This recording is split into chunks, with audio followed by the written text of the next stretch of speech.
نحمدہ و نصلی و نصلی علی رسولہ الکریم اما بعد فاعوذ باللہ من الشیطان الرجیم بسم اللہ الرحمن الرحیم۔ آج ایک بار بھی تفسیر کے لیکچر میں آپ سے ملاقات ہو رہی ہے۔ ہمارا لیکچر سورۃ البقرہ کا چل رہا ہے۔ اعوذ باللہ من الشیطان الرجیم بسم اللہ الرحمن الرحیم۔ وَإِذْ قُلْنَا لِلْمَلَائِكَةِ اسْجُدُوا لِآدَمَ فَسَجَدُوا إِلَّا إِبْلِيسَ أَبَى وَاسْتَكْبَرَ وَكَانَ مِنَ الْكَافِرِينَ۔ اللہ تبارک و تعالیٰ ارشاد فرماتے ہیں وَإِذْ قُلْنَا، اور اس وقت کو یاد کرو جب ہم نے فرشتوں سے کہا، اِذْ قُلْنَا، اور جب ہم نے کہا لِلْمَلَائِكَةِ فرشتوں سے اسْجُدُوا لِآدَمَ کہ آدم کو سجدہ کرو، فَسَجَدُوا تو پس سب نے سجدہ کیا، الا ابلیس سوائے ابلیس نے، ابا اس نے انکار کیا، واستکبرا اور تکبر کیا، وکان من الکافرین اور کافروں میں شامل ہو گیا۔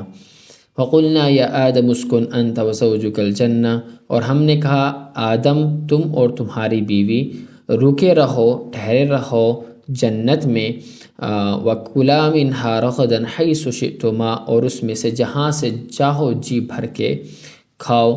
وَلَا تَقْرَبَا هَٰذِهِ الشَّجَرَةَ، مگر اس درخت کے پاس بھی مت جاؤ، فَتَكُونَا مِنَ الظَّالِمِينَ، ورنہ تم ظالموں میں شمار ہوں گے۔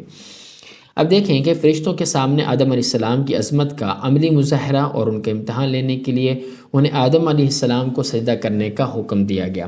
اب یہ سجدہ عبادت کا نہیں بلکہ تعظیمی سجدہ تھا، جو بعض پچھلی شریعتوں میں جائز تھا، بعد میں تعظیم کے لیے بھی اللہ تعالیٰ کے علاوہ کسی اور کو سجدہ کرنے کی سختی سے ممانعت کر دی گئی تاکہ شرک کا کوئی شائبہ بھی نہ پیدا ہو۔ یہ سجدہ کروانا اس بات کا بھی مظاہرہ تھا کہ فرشتوں کو اس بات کی تلقین کی جا رہی ہے کہ کائنات میں جو چیزیں ان کے اختیار میں دی گئی ہیں وہ انسان کے لیے مسخر کر دی جائیں تاکہ یہ دیکھا جائے کہ وہ ان کو صحیح استعمال کرتا ہے یا غلط۔ اب دیکھیں تعظیم کے لیے سجدہ پچھلی شریعتوں میں تھا، اس شریعت میں نہیں ہے، اور منع اس لیے کیا گیا تاکہ شرک کا شائبہ نہ ہو۔ اور آج کل آپ دیکھ سکتے ہیں کہ ہم لوگ تعظیم کے لیے لوگوں کے گھٹنوں پہ ہاتھ لگاتے ہیں اور قبروں پہ سجدہ کرتے ہیں، قبروں کی چوکھٹ، کمرے کی اس مزار کی چوکھٹ پہ ہم سر رکھتے ہیں۔ اب اس میں دیکھیں کہ میں آپ اپنا ایک بتاؤں کہ ہمارے پاس ایک شخص ملنے آئے، دو تین، جب میرے پاس آئے تو پھر انہوں نے سلام کیا اور سلام جھکے اور میرے گھٹنوں کو ہاتھ انہوں نے لگایا جیسے جھک جا تعظیم کے لیے۔ تو میں نے انہیں کہا کہ خیر تو ہے، کیا کر رہے ہو؟ تو بس چونکہ ہمارے ہاں وہ ایک بائی چانس کبھی ہوا نہیں تو اس طرح ہوا تو مجھے بہت عجیب لگا اور یہ جائز بھی نہیں ہے۔ اور یہ دیکھیں میں نے پھر اس سے ایک چیز کا یہ انداز لگایا کہ یہ ہمارے ہاں جو ہے نا وہ ہوتا ہے کہ ایک وڈیرا شاہی جیسا نظام ہوتا ہے کہ اگلے کو دباؤ میں رکھنا ہے۔ ایک وڈیرا نواب، چودھری، ملک، نواب جو ہوتا ہے، ایم این اے اور بڑا اس طرح کا آدمی، وہ پھر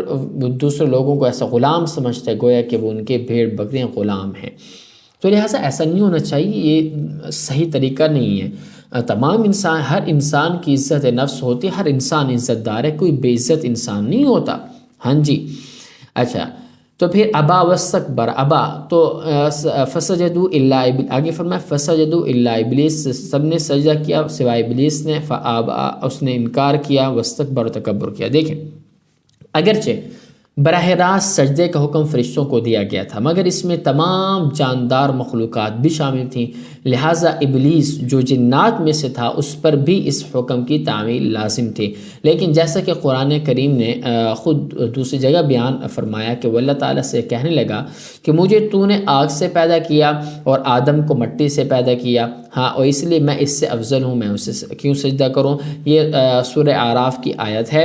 تو وہاں پر یہ اللہ تبارک و تعالیٰ نے ارشاد خود قرآن مجید میں ارشاد ہوا۔ تو اس واقعے سے دو سبق ملتے ہیں، ایک یہ کہ اپنے آپ کو بذات خود دوسروں سے بڑا سمجھنا اور اپنی بڑائی بتلانا، جتلانا، بگھارنا کتنا بڑا گناہ ہے، اور دوسرا سبق یہ ہے کہ جب اللہ تبارک و تعالیٰ کی طرف سے کوئی واضح حکم آ جائے تو چاہتے نہ چاہتے ہوئے بندے کا یہ کام ہے کہ اس حکم کو دل و جان سے بجا لائے، چاہے اس کی حکمت اور فائدہ اسے معلوم ہے یا نہیں، چاہے اسے دل کر رہا ہے یا نہیں کر رہا، چاہے جو بھی ہے، جب رب تعالیٰ نے حکم دے دیا تو اس پر عمل کرنا ضروری ہو گیا۔ تو آگے فرمایا کہ جب یہ بات ہوئی تو آگے ایک اور کسی کا آگے تذکرہ کیا کہ آدم علیہ السلام اور حوا علیہ السلام کو جب حکم دیا کہ تم جنت میں رہو، تم نے تمام چیزیں کھانی ہیں سوائے اس درخت کے، مطلب اس کے قریب مت جاؤ۔ اب سوال یہاں پر یہ پیدا ہوتا ہے کہ یہ کون سا درخت ہے؟ قرآن کریم نے اس کی کوئی وضاحت نہیں فرمائی، نہ اس کے جاننے کی ضرورت ہے، بس اتنا جان لینا کافی ہے کہ جنت کے درختوں میں ایک درخت تھا جس کا پھل کھانے سے انہیں روک دیا گیا۔ بعض روایت میں کہ یہ گندم کا درخت تھا، بعض میں انگور کا ذکر آتا ہے، مگر کوئی روایت ایسی نہیں جس پر پورے بھروسے کے ساتھ، یقین کے ساتھ، حتی الیقین یہ بات کہی جا سکے کہ یہ واقعی یہ درخت تھا۔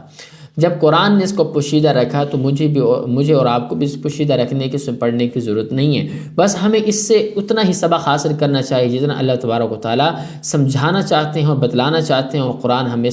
دکھانا چاہتا ہے، بتلانا چاہتے ہیں، بس اسی میں ہم نظر کریں، باقی کسی چیز میں پڑھنے کی کوئی ضرورت نہیں ہے۔ آگے فرمایا فَأَزَلَ، جب پھر وہ جنت میں داخل ہو گئے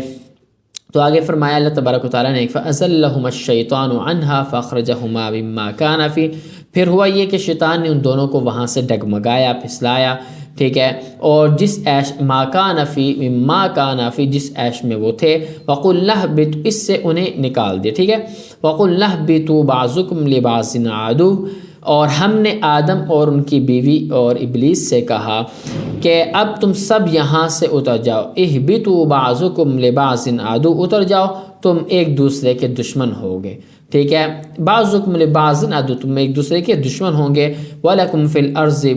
مُسْتَقَرٌّ وَمَتَاعٌ إِلَىٰ حِينٍ، اور تمہارے لیے ایک مدت تک زمین میں ٹھہرنا اور کسی قدر فائدہ اٹھانا یہ تمہارے مقرر میں، تمہاری تقدیر میں آ چکا ہے، تمہارے اس میں تمہیں مقدر کر دیا گیا۔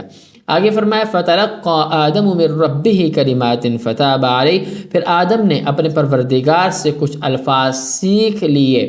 ٹھیک ہے، جن کے ذریعے انہوں نے توبہ مانگی، چنانچہ فتاب علیہ، چنانچہ اللہ تعالیٰ نے ان کی توبہ قبول کر لی، انہ هو التواب الرحیم، بے شک وہ بہت معاف کرنے والا بڑا مہربان ہے۔ اب دیکھیں انہیں آیت میں ارشاد فرمایا کہ فَأَزَلَّهُمَا الشَّيْطَانُ عَنْهَا فَأَخْرَجَهُمَا، تو شیطان نے ان دونوں کو نکال دیا مما کانا فی، جس میں وہ عیش و عشرت سے زندگی بسر کر رہے تھے۔ دیکھیں کہ یعنی شیطان نے انہیں بہکا کر اس درخت کا پھل کھانے پر آمادہ کیا، اور بہانہ یہ بنایا کہ یوں تو یہ درخت بڑا مفید ہے کیونکہ اس کو کھانے سے ابدی زندگی حاصل ہو جاتی ہے، لیکن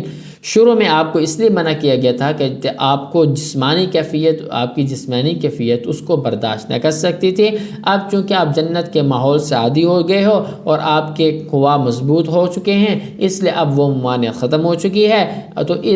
سمجھ میں آ رہی ہے، تو اب تمہیں کوئی حرج نہیں، تم اس سے کھا سکتے ہو۔ بہرحال طرح طرح کی باتیں، اور یہ بھی ہو سکتا ہے کہ وہ شیطان نے اس طریقے سے پھسلایا ہو کہ دیکھو کہ درخت کے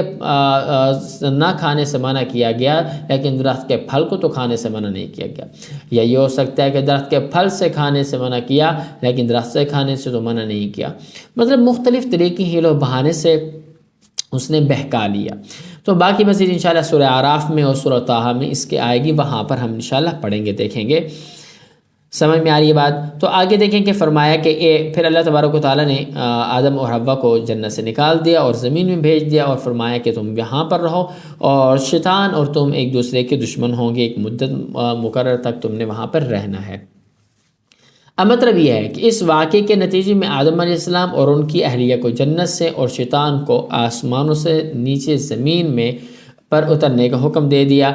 ساتھ ہی یہ بتایا کہ انسان اور شیطان کے درمیان رہتی دنیا تک دشمنی قائم رہے گی، اور زمین کا یہ قیام ایک معین مدت تک ہوگا، ٹھیک ہے، اور معین مدت تک جس میں کچھ دنیاوی فائدے اٹھانے کے بعد سب کو بالآخر اللہ تعالیٰ کے پاس دوبارہ پیش ہونا ہوگا، یعنی جب قیامت واقع ہو جائے گی اور محشر کے میدان میں جب وہ ایک عدالت لگے گی تو وہاں پر پھر سب کو پیش ہونا ہوگا۔ اور پھر آگے جو فرمایا ہے نا کہ فتح علیہ، تو آدم علیہ السلام نے کچھ کلمات اللہ تعالیٰ سے سیکھ لیے تھے اور پھر ان کے ذریعے توبہ مانگی تو اللہ تعالیٰ نے قبول کر لی۔ دیکھیں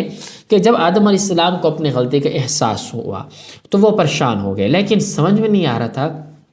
کہ اللہ تعالیٰ سے کن الفاظ میں معافی مانگے، اس لیے زبان سے کچھ نہیں کر رہا تھا، پتہ ہی نہیں تھا۔ تو اللہ تبارک و تعالیٰ نے جو دلوں کے حال سے بھی اللہ تعالیٰ واقف ہیں اور رحیم و کریم ہیں، تو ان کی اس کیفیت کے پیش نظر خود ہی ان کو توبہ کے الفاظ سکھائے جو سورہ اعراف میں ذکر ہے، قالا ربنا ظلمنا انفسنا وان لم تغفر لنا وترحمنا لنکونن من الخاسرین. تو یہ الفاظ سکھلائے. تو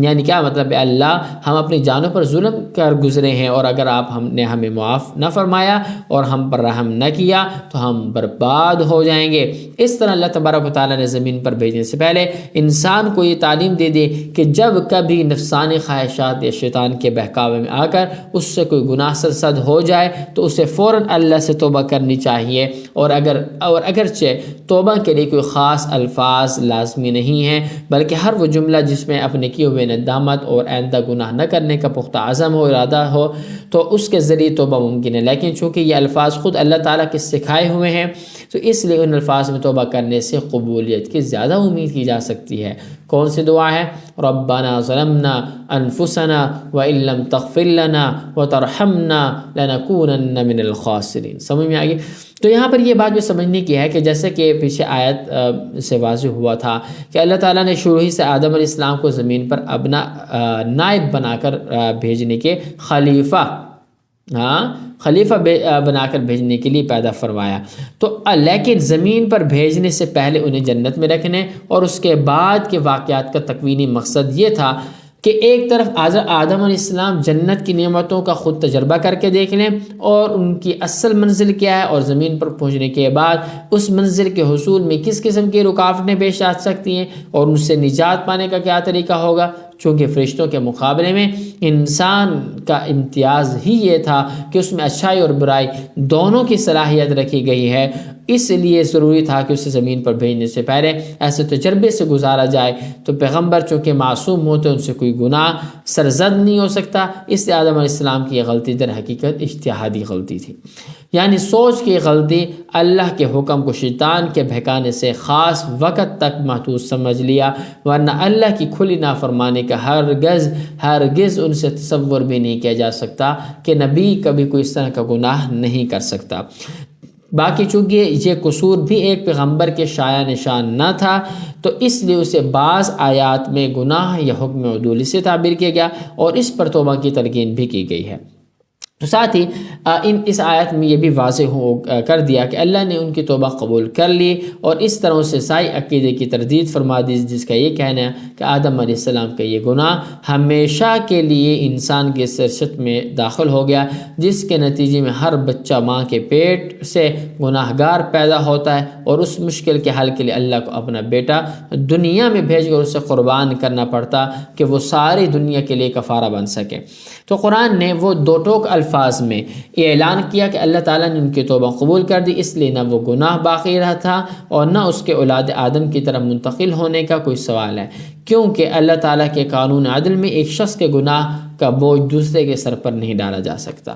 بہرحال یہ تفسیر آپ کے سامنے آج مجھے لگ رہا ہے کہ تھوڑی سی لمبی ہو گئی ہے، تو تھوڑی سی لانگ ہو گئی ہے تو اس پر معذرت اور دل تو یہی ہوتا ہے کہ مختصر سا لیکچر آپ کے سامنے پیش کیا جائے، مگر چونکہ ہم قرآن مجید کی تفسیر کر رہے ہیں، کہیں پر بات لمبی کہیں پر بات کم ہو جاتی ہے. تو اسی کے ساتھ مجھے اجازت دیجیے، آپ چینل کو سبسکرائب کریں، ویڈیو کو لائک کریں. ملتے ہیں آپ سے نیکسٹ ویڈیو میں. اللہ حافظ.